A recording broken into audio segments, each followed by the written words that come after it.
Human! The clicking voice of the Vuvkut chancellor was heard with exasperation. He stood at an impressive 2 meters of height, unusually tall for his species. He possessed a thin bodily structure, all of it covered by a remarkably hardy exoskeleton. He stood on 4 legs for locomotion and had 2 long manipulators ending with 3 claw-like fingers. His face was conical, with lavish membranes falling from the back of his head glowing with bioluminescence in small patterns, to indicate his emotions given his species' lack of facial expressions outside of blinking with their 5 eyes and opening their mouth. Do you realize what you have done? The 32-year-old human, a slightly shorter man dressed similarly as the Vuvkut in front of him with pristine green and yellow robes to indicate their status as chancellors, tilted his head to the side and raised an eyebrow. Whatever do you mean, Laji? You never address anyone by their species name unless you're angry. What has happened? Don't play coy with me, Aaron, Laji replied, his membrane glowing with orange and blue to indicate his frustration and annoyance. Why? Why have you humans done this to the League? Again, what has happened? Aaron repeated, looking rather confused. Why have you asked to see me in private, Laji? Have I or the United Systems done something to insult the League of Associated Empires? Laji's membrane turned brighter and black seeped through its edges. You know exactly what your people have done, Aaron. He chirped and clicked, the translator barely able to translate his words through his fuming anger. Have you no respect for the law? Does your species have no sense of self-preservation and logic? Frowning, Aaron's expression shifted from concern to a subtle form of contained anger. Ah, he began.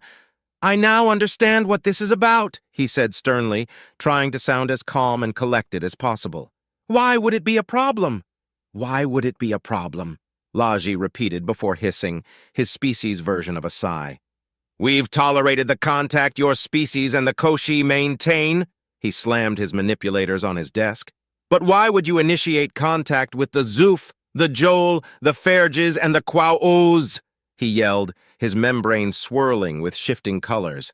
And what's more, we found out the United Systems have established trade agreements with all of them. Why? He demanded. Sighing, Aaron leaned back on his seat.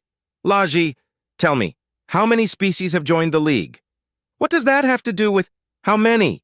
Laji blinked with all of his eyes. 37. 37, Aaron nodded.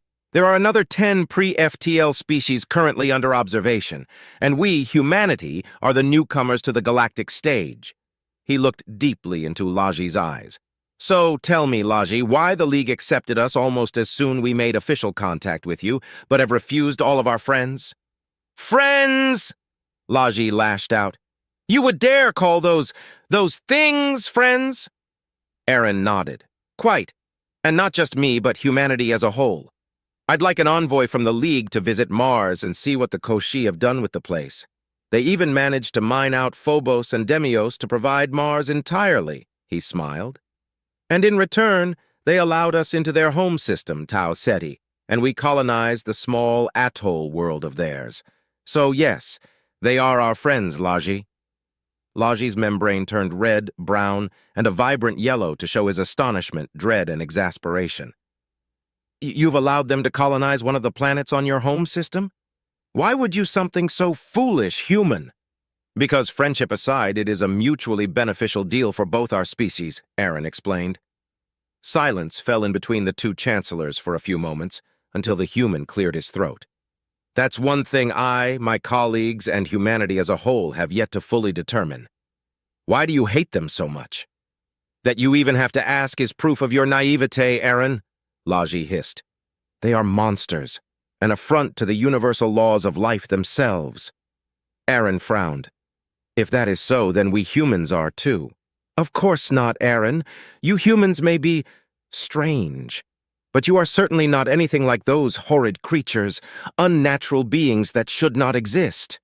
And yet they do, Aaron countered with amusement, extending his arms. They are alive. They are here. Despite the universal laws of life, the League determined, they exist and are alive. They think, they feel, and they do their best to live their lives. How are they different from you, me, and everyone else? They shouldn't exist, Laji retorted angrily. But there's nothing we can do about it. All we can do is tolerate their vile, unnatural existence as the plague they are, keep them out of our systems, avoid interaction, and wait until the universe itself wipes them out," he replied with some regret.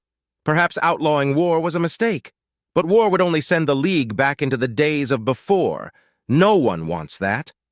How incredible generous of the League to let others live just because it doesn't want to sully their hands, Aaron replied with dripping disgust, contempt, and anger. The Koshi, blessed be their cores, are the most friendly and empathic species we've ever encountered, and they were the ones that helped us when the Fergis tried to colonize Earth. It was all a big misunderstanding in the end, and the Koshi helped us to understand the hive mind of the Fergis. Before Laji could say anything, Aaron continued. "I know what you were going to say, but the conflict was over before it began. Not a single casualty on any side, and the Fergis apologized for their mistake." Standing, he pressed on.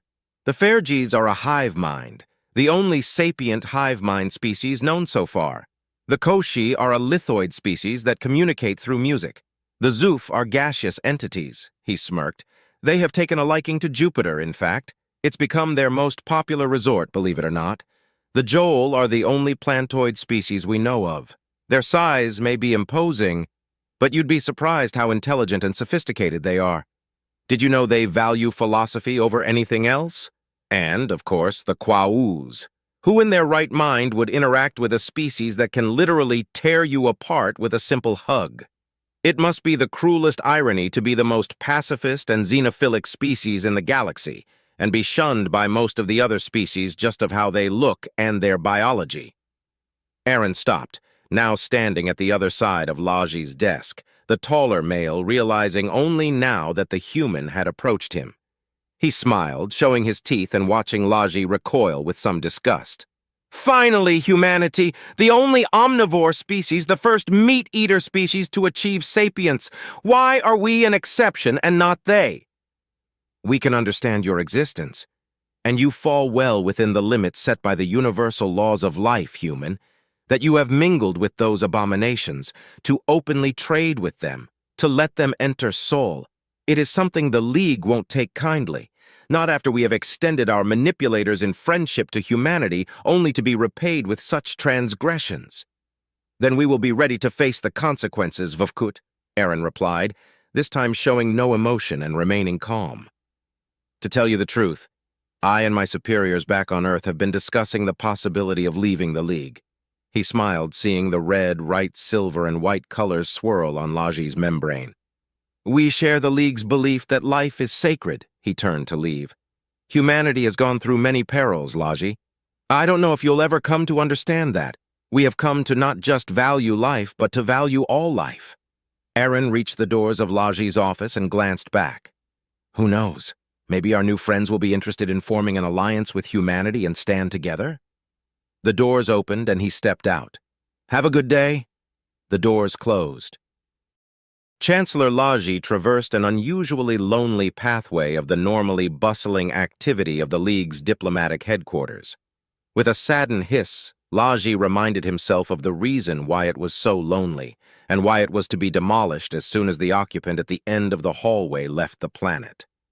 The only two other sapients he saw were two lightly armed humans standing guard outside the room. The two humans stepped aside, granting him immediate access. Laji's membrane flashed with white and green spots. Surprise. He had come expecting to pull his rank or try to convince the guards to let him in. A moment later, he composed himself and walked inside the soon-to-be-demolished United Systems Embassy.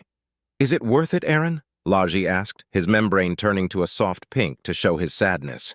"What is worth it, Laji?" Aaron retorted as he stared at a painting depicting a star system. Laji glanced around the room. He'd visited the human embassy a few times since their integration, but he never placed it too much attention. Why would he? Every embassy had the same commodities, bearing minor tweaks such as slightly higher or lower temperatures and humidity. The size of the room could also be different if the species in question, like the hulking brack, exceeded 3 meters of stature. But aside from that, every embassy was the same. The Vuvkut chancellor noticed, with grim sadness, that everything but the desk and a few choice decorations, such as the painting Aaron was staring at, was missing. "Please, Aaron, this will be the last time we'll see each other. At least grant me a conversation without you dancing around the initial subject," Laji said, standing at the other side of the immaculate desk. "I suppose I owe you that much, Laji," Aaron smiled to himself. "To answer your question, yes. Yes, it is. The sanctions, the penalties, everything your species has achieved in these long 30 years after contacting the League, now gone. All because you'd rather stand by your skewed beliefs?" Laji questioned as his membrane flashed with varying degrees of pink. "The sanctions mean nothing. We'll recover the money lost one way or another over time. The penalties, on the other hand, being cut off from the galactic net and pay for all abroad humans traveling through League territory to be returned to United Systems space, that was a blow that, whilst ready to take, hurt quite badly," Aaron chuckled. "And you find this amusing?" Laji questioned, confused. "In a sense," Aaron began. "Compared to standing up for our beliefs, those losses mean absolutely nothing. Though I heard that most of the other League members are having some trouble as well," Laji hissed. "I didn't want to believe the reports saying that smuggling groups trafficking human music and literature sprung up days after the announcement was made," he confessed. "The Belsimons, however, have entered into a standard League year-long spiritual pilgrimage across their empire." Aaron blinked, sparing a momentary glance at Laji before returning his gaze to the painting. "Really? I didn't know that. Can I know why?" he asked, intrigued. Apparently they were absolutely enamored with human cuisine. Something about how you make it just clicked with their palates, Laji explained. He was then confused when he saw Aaron smiling widely. "Why are you smiling, Aaron?" "It seems that the Belsimons share that trait with the Quawos and the Fergis. Despite not eating meat, they devour vegan dishes as if their lives depended on it," Aaron chuckled. "I am going to ignore you comparing them to your friends," Laji lamented. "Humanity will regret leaving the League, Aaron." "Is that a threat?" Aaron asked, his smile never failing. "Of course not. But cut off from the galactic market and the net, I cannot begin to imagine how your economy will function effectively." Laji clicked and chirped to indicate his apparent grief. "How many humans are going to starve? How many lost their jobs? I'm sure there will be protests and riots across your territory despite taking precautions, Aaron. A few here and there. No one will starve, fortunately, since now we can direct the entire harvest production of Dawn into our space. And even without Dawn, Sunset and Orichalcum already produce more than enough to feed 40 billion hungry human mouths 4 times over," Aaron explained. "And before you touch mineral issues, the Koshi already covered that front." Aaron looked at Laji with a smirk. "And it's not as if the League controls the entire Milky Way, right? We have more than enough systems and space to claim, since the League will never approach the systems controlled by the ones you deem to be monsters." "On that aspect, you are absolutely correct, Aaron," Laji agreed. "The neutral zones existed for that sole reason, after all. But what about your private corporations? Access to the most advanced fields of study and research the League has to offer. The privileges to emergency stockpile resources in case of a disaster. We'll manage. We humans have a pretty long track record of coming up with solutions to tough situations." Aaron turned back to gaze at the painting. "How about war? Is the League enraged about humanity leaving its warm embrace enough to declare war? Only uncivilized, despotic, savage barbarians would resort to violence and war to solve a problem, or just to prove a point," Laji replied, his membrane flashing a mix of gray, black, and aquamarine, regret, anger, and shame. "Your species may be spacefaring now, but you were young when the before was still raging," Laji went on. War is an ugly thing. Blockades, starvation, slavery, forced labor, unethical experimentation, mass murdering. The list of horrors goes on and on and on and on." "Quite," Aaron agreed. "That's the most beautiful thing about the League, in my opinion. Your abhorrence of war. How your founding leaders came together, sick, tired, and revolted by the conflict that the original 20 vowed to ban and outlaw war for as long as the League stood." Aaron smiled. "And even if the League were to crumble, which, at least to me, seems impossible, all of the species in the League value peace and stability more than anything." So why throw us aside for the sake of those creatures you call friends, Aaron? Are we not friends, too? Laji asked, his membrane showing how honest he was in that regard. You may have been infuriating and exasperating on many occasions, but I always considered you a friend. I don't understand why humanity has decided to stand next to those unnatural creatures. The universal laws of life seem quite correct, don't they? Aaron replied, a hint of sadness tinging his voice. All sapient life is individual. All life is organic and carbon-based. All life evolves on planets ranging from arid to humid to slightly below water, freezing biospheres. All life is independent. All life rejects the consumption of other living beings, he said. Each and every single member species fit those laws entirely. Even us fill it to near completion, except that we do consume the flesh of others living beings, he chuckled. I still remember the pain that was explaining the term cattle to the rest of the league. Laji remained silent, opting to let Aaron continue with whatever he was talking about. From your perspective, it is no wonder why you would shun, find repugnant, fear, and dare I say hate our friends, Aaron said in an empty, vacant tone. When I first started to research onto why the League would turn the Koshi away yet embrace us wholeheartedly, I thought it was due to their appearance. But after I studied the laws and what they implied, I understood. Aaron smiled somberly. They are different. On a fundamental level, they are so different it is scary to think about just how they can be alive, how they can exist and came to be, let alone achieve sapience. He chuckled. The universe always has a curveball ready to throw at us, doesn't it? Aaron, if you understand how their existence is a mistake. Laji jumped back in fright the moment Aaron slammed a fist on the desk, his teeth bared ferociously. They are not a mistake, Aaron said loudly, somehow managing to refrain himself from shouting, but his anger could easily be seen reflected on his face. They may be different, but as we got to know them better, we found what amazing, wonderful people they are, and we learned, despite our differences, there was no need to fear them. Our differences made us stronger. It made us us. It took a few seconds of ragged breathing before Aaron continued. And we understood. We understood we were right in our belief.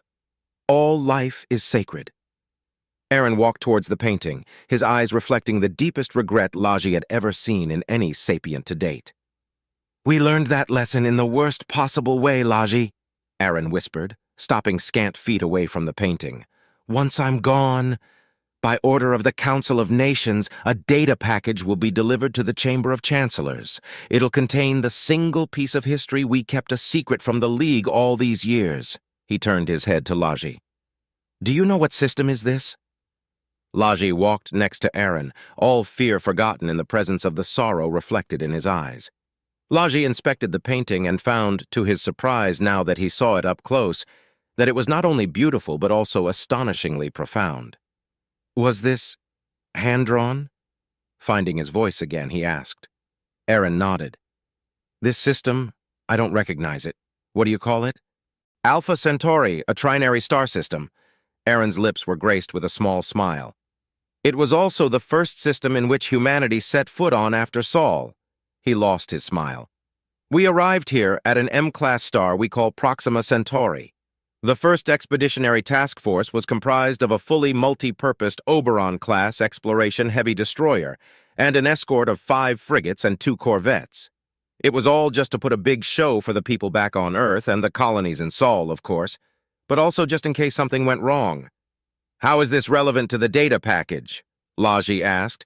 Sure, first FTL test drives and explorations could be ugly, and accidents were, while not common, certainly not a rarity either.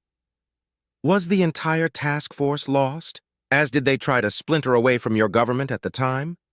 Neither. You see, while Proxima Centauri was uninhabited and we settled down a base of operations on Proxima Centauri B, later renamed as Lanus for the duration of the mission. You see, humanity had suspected Lanus was barely habitable, and it was. Still, it was a monumental achievement for humanity. The first-generation FTL hyperdrive worked as intended. A trip of decades was shortened to a mere 2 weeks. It meant we were no longer bound to our solar system. Then what went wrong? Laji asked, unable to comprehend why the painting invoked such an emotional response from the human he considered a friend. So far, this sounds like a successful first FTL jump. Because it was.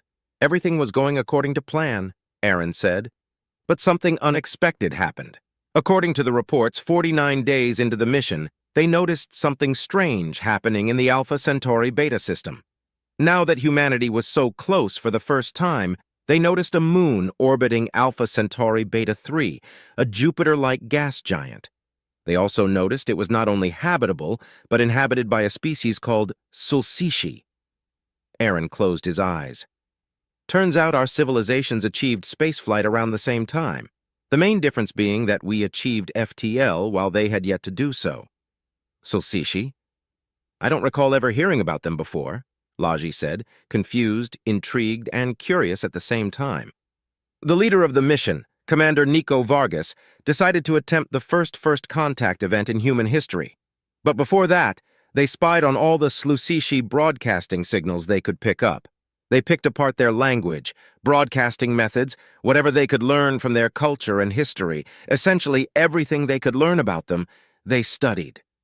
Aaron opened his eyes, a hand placed on the glass protecting the valuable painting. One of the frigates returned to Earth to give the good news, and the permission was handed out immediately. When first contact was established 2 months later, clumsy as it was, it all seemed to go as planned. Despite their best efforts at the time, only small pieces and snippets of their language had been deciphered, enough to allow a basic level of communication. Then, the cultural and information exchange happened. Almost as soon as the Sulcici learned the existence of Earth, they turned on Commander Nico Vargas and his crew. They slaughtered everyone in boarding actions launched on the other ships. They took out every ship except for a single corvette, the Augustus, that managed to beat their boarding party and run back to Earth. Laaji remained silent, his eyes refusing to blink lest he'd miss one of his facial expressions. Before humanity formed the United Systems, Laji, we were working under what we called the Federated Nations, a much-needed improvement over the lessons learned from the failed United Nations it replaced. Soon after the Augustus arrived back on Sol, we also received notice that the base of operations on Lannis had been overrun. The message detailed that if nothing was done, it was estimated that the Sulcici would manage to reverse engineer or even duplicate our hyperdrives and outfit their, by the time, monstrous fleet in just 4 years. In terms of firepower, we were superior, but their ships outnumbered ours by nearly 20 to 1, so a decision was made. Aaron turned to face Laji. Faced with the imminent invasion by a hostile race, the trigger was pulled. In under 6 months, every available warship was equipped with the best armament there was. They made the jump to Alpha Centauri in unison. Whilst numbering a measly 40 ships, our weaponry was superior, and this time we weren't going to invite them or give them a chance to get close. Aaron stopped for a moment, gulping a few times as he gathered the courage to continue. We didn't take a single casualty, but we destroyed every ship they had, starting with our captured vessels. We destroyed their in-system bases and stations. We destroyed most of their satellites, and when we sent them the message to surrender, they refused. Death before starvation, was their reply. Aaron stopped again, his eyes moistening. We were fools, Laji. We were fueled by fear and bloodlust for revenge. We were ignorant. Rather than lose millions of lives in an invasion, we bombarded their homeworld with nuclear fire. You... What? Laji asked, all color leaving his membrane to now be translucid. We exterminated an entire species, Laji. They declared war to us after we stretched our hands in friendship and trust. We were betrayed. We were irrational. By the time we discovered why they did what they did, it was far too late to do anything about it. Aaron turned to the painting again. In the data package the Council is going to receive, there is a special recording. I've heard it countless times. So have every important official after the United Systems were formed. From the representatives of the Council of Nations, to their rulers, to generals, admirals, commanders, captains, diplomats, Aaron explained. It contains the cries, wailing, screams, and hatred-filled words and curses of those that found the truth. Some even committed suicide on the spot. Laaji had no words to say, To think that Aaron, a friend, colleague, and up to a few day cycles ago was a fellow chancellor, belonged to a species that had exterminated another species so coldly and casually. It made him sick to his stomachs. Even so, he desired to hear the rest of his people's dark history. They were dying and starving. Their homeworld, Friel, couldn't sustain them anymore. It had gone through a series of climate changes for the past 200 years. The reason they even achieved spaceflight was born out of desperation to save their people. When they learned about Earth, it was like a miracle had just arrived in their hands. They didn't take any chances and attacked. So great was their desperation, Laji. Aaron gritted his teeth and clenched his fists until his nails dug into his skin and crimson blood fell to the floor. And we didn't do anything to help them, to understand them. And now, the Sulcishis are no more, thanks to us. The ex-chancellor smiled. You don't have to say anything, Laji. I understand. Who knows? Maybe this is for the best. Wait, Laji spoke, surprising Aaron. Why didn't you kill the Fergis? They invaded your homeworld, did they not? It happened 50 years after we exterminated the Sulcishi. A lot had changed since then, including the formation of the United Systems and meeting the Koshi. In fact, it was our meeting them that finally cemented our belief to value all life, and that all life is sacred. As for the Fergis, we prepared to defend our home planet. Their ships slipped through our scanners until they were orbiting Earth. We were not going to fire first, but we were ready to fight if necessary, he chuckled. Thankfully, I was the recruit at the time in charge of the FTL broadcasting system. I sent a message to the Koshi asking for aid. They arrived within a few days before the Fergis settled down completely. And the rest, as they say, is history, Aaron explained. Suddenly a series of knocks were heard coming from the doors. Ambassador Aaron, it is time, one of the guards outside called loudly. It seems it's time for me to go, he said in a relaxed tone. Nodding to Laji, Aaron walked over to the doors. If you want the painting, you can have it, Laji. Consider it a gift. Have you told them? Laji asked as he watched Aaron open one of the doors. They know, all of them, and they accepted us regardless of our mistake, Aaron replied. Do you believe the League would have accepted us had they known the truth? Aaron let out a mirthless chuckle. Peace be with you, your kind, your friends, and the League, Laji. Laji didn't hear the door close. He didn't have to hear it to know Aaron and his guards were leaving. His eyes slowly turned to the painting. Suddenly, he understood the meaning behind it. No, he whispered in the empty room. I never tire of such a spectacular view, a gentle voice said with a broad, pleased smile on her lips. Orichalcum is beautiful, isn't it? Call me biased, but I find it more beautiful than dawn and earth, she said, as she stared lovingly at the bluish opal planet floating in the void so peacefully. A home is always the most beautiful sight for the heart. I understand your sentiment, Catherine. Catherine nodded in reply while her entire body shuddered as the musical notes and harmonic beauty that could only belong to the Koshi were translated into English in her head. While it was impossible to give the vibrations and subtle rhythmic pulses of the Koshi an authentic human voice, the translator always gave them a suave, elegant tone that fit them perfectly. Turning around, she saw her fellow diplomat, a Koshi, a floating, polished, smooth blue crystal with a rainbow pattern on top of it constantly shifting, always moving and only increasing in intensity whenever it sang. There were smaller floating crystals around the main body, forming 8 manipulators similar to hands with only 3 fingers. You're right, V. When was the last time we had such tranquility? When was the last time we could meet and greet without fearing repercussions? Catherine asked, shook her head and waved her hand dismissingly. Forget I said anything. Or your words may be interpreted as gloating? V remarked with a teasing tone, the prismatic light on top of its main body shifting and swirling with the grace of the finest harp player, making the strings dance beneath their fingers. I am aware of your constant objections towards the League of Associated Empires. That reminds me, thank you for that precious gift. It was most enjoyable. Catherine smiled. Hey, I had to celebrate somehow, right? But I swear that finding suitable gifts for you Koashis is harder than finding a good gift for my mother, she sighed tiredly. Though, am I that transparent? I thought I did a good job hiding how happy I was when the United Systems formally withdrew their association from the League. Bunch of dim-witted pricks, all of them. The colors of V swirled agitatedly as it sang. I and my people argue that your decision was foolish, my friend. The sanctions you received were undeserved, dozens of protests sparking across your worlds, all because of us. Oh, stop it, you lump of rocks, Catherine rolled her eyes. Yeah, even I have to admit that our withdrawal hurt a bit more than we calculated, but nothing we couldn't handle. 3 years have passed, and now our economy is back on track, infrastructure programs are springing everywhere, mining operations, and so much more. The one thing I do regret is that the League no longer allows human vessels to traverse through its territory. Her cheery, laid-back tone shifted to a darker, somber one, her eyes moving to her homeworld for a few seconds before returning to V. Though, after the recording, I don't blame them all that much for blocking all communications. Children always make mistakes, adults make mistakes, elderly make mistakes. However, we always learn from them. We always must strive for betterment. Humanity has made mistakes, and so have the Koshi, the League, and all those that live.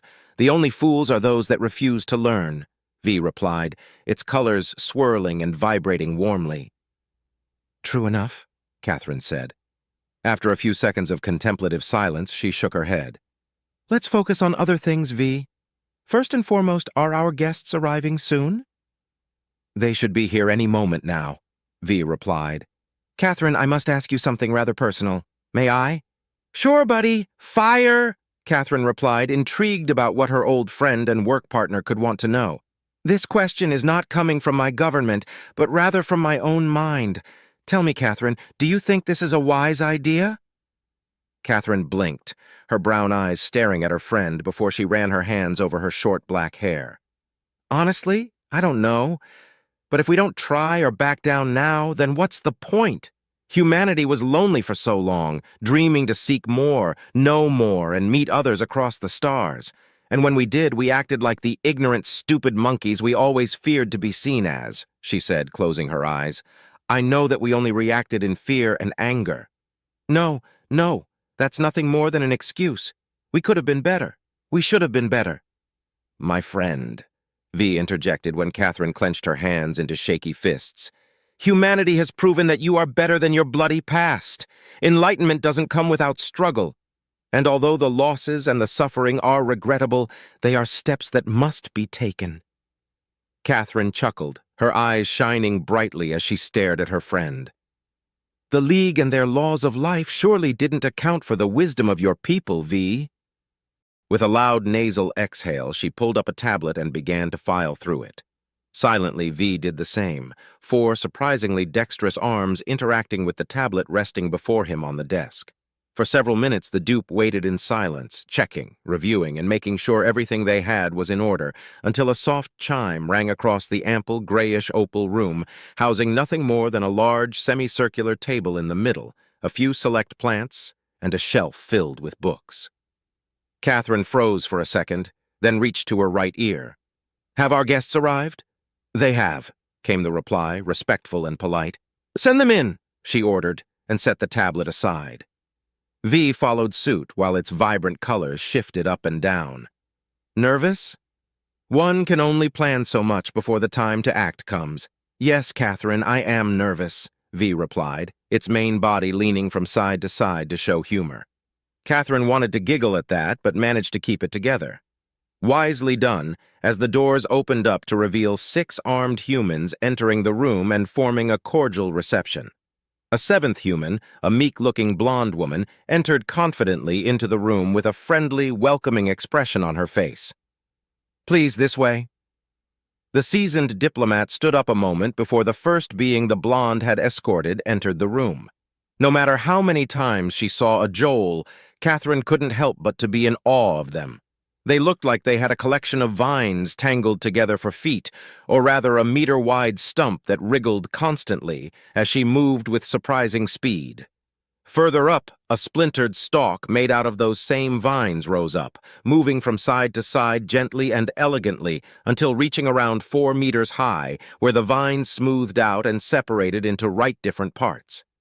6 of those vines rested and dangled at the sides of Joel's body and acted as tentacles or manipulators.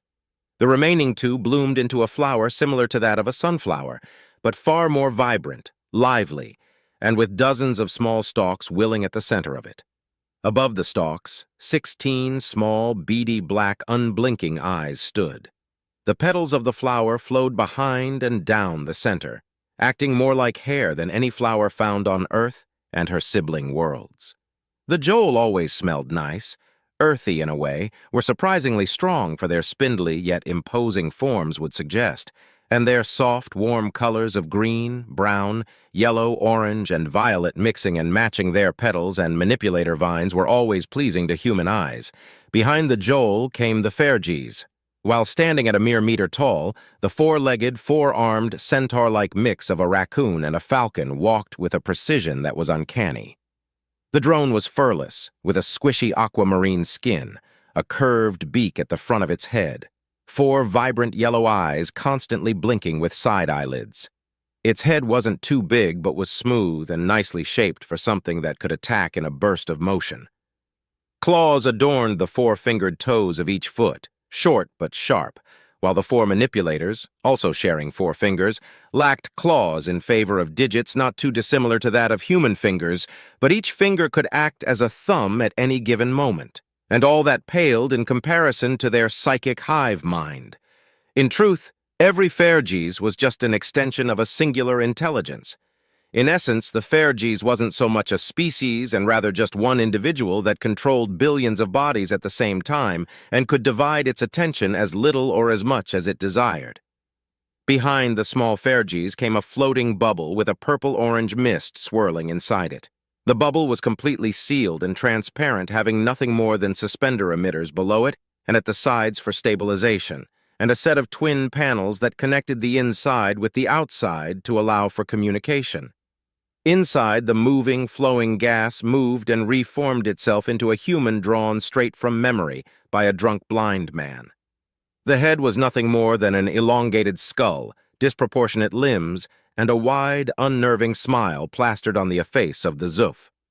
Finally, a 3-meter-tall insectoid creature followed the Zoof, making sure to give everyone a wide berth.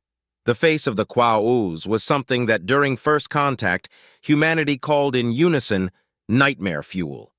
5 rhombus eyes ordered in a semicircle looked intently with eerie yellow light with a single red dot in the middle that moved independently of the other eyes.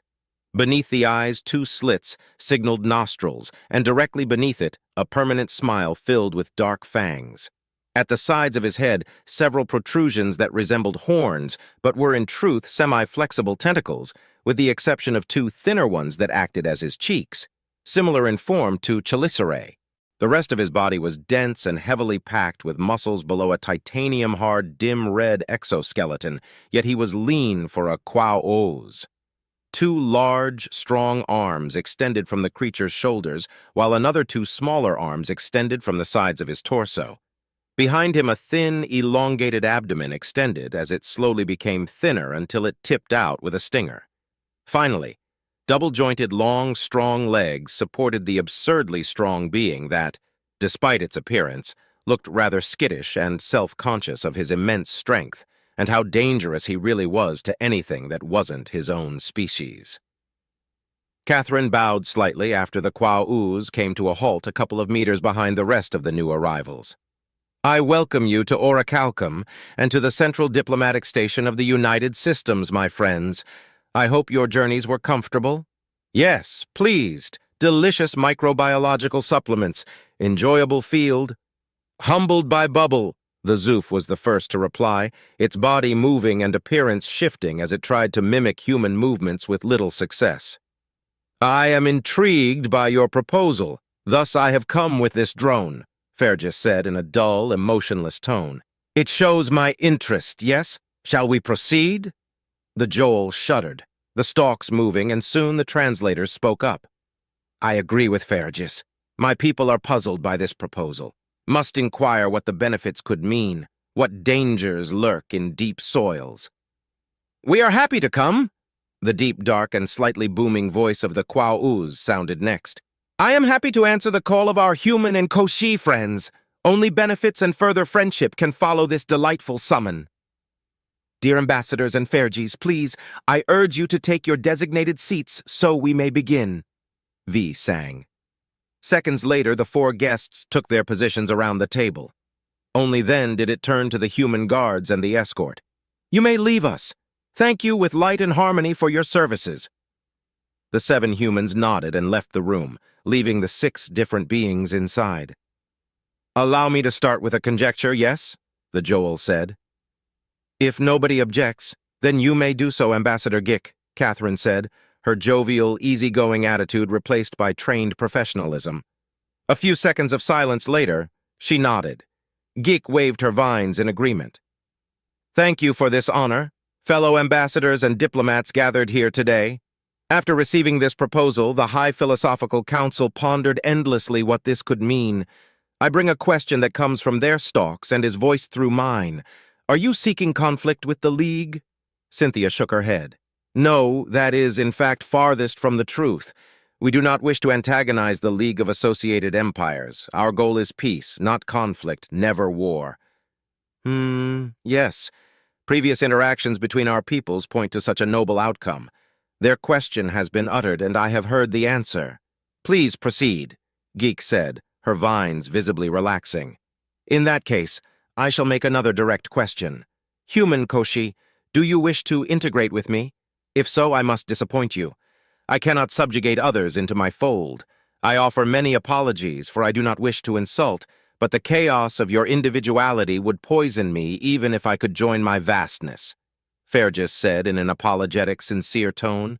As tempting and intriguing as a union with your great being sounds, Fergus, we do not seek to assimilate anyone nor be assimilated. Why break the harmonics and the wonderful music we all produce in our own ways? V replied. Odd. We offer little. Not rich, not great, lack flesh, lack your advantages, honor, humbled, to be seen as equals. Inquiry. Why do this? What benefit expected? The Zoof asked. Ambassador Doug, we are more than aware that you rely on our help to move between your colonies. However, you speak falsehoods. While it is true that your economy and priorities are unlike what we normally use, you have your own advantages. You can explore where we cannot, investigate and research fields with laughable ease, whilst to us they are short of torture, Catherine replied. To everyone's surprise, rasping, clicking, nervous noises caught their attention. All eyes turned to the Kwaoos as it fidgeted by clicking his claw-tipped tentacles against each other, his face or the back of his head.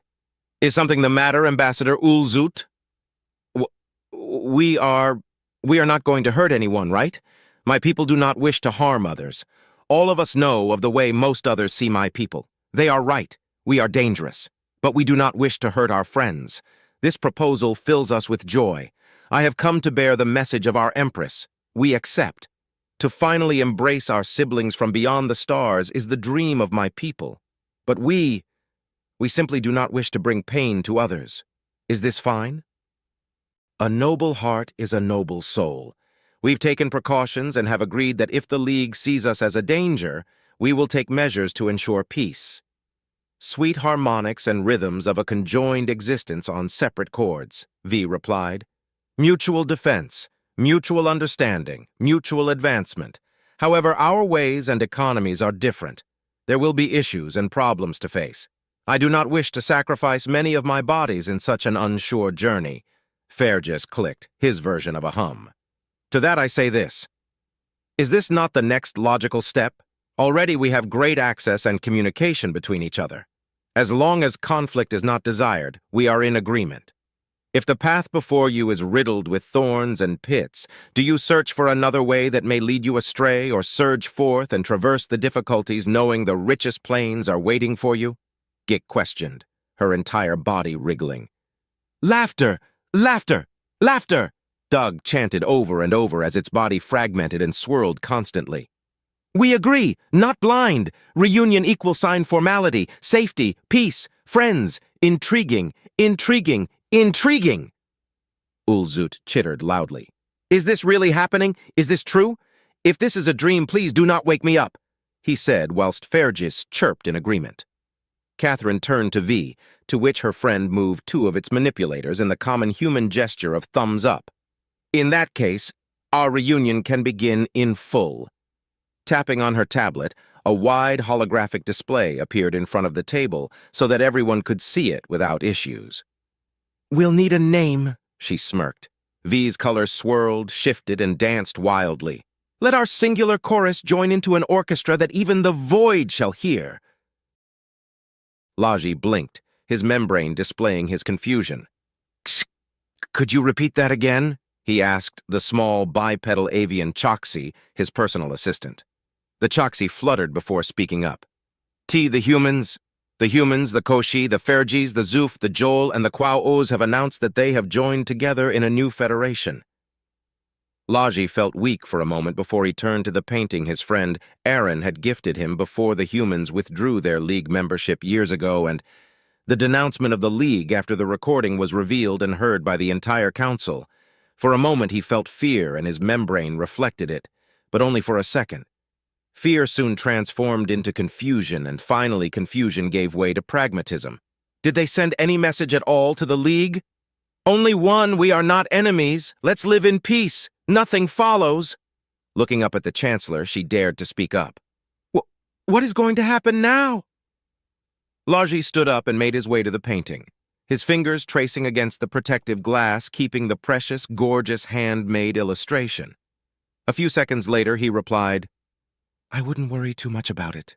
I believe that their message is sincere, not a threat or something nefarious." Turning to his assistant, he asked, "Out of curiosity, what's the name of their federation?" "The Alliance of Monsters."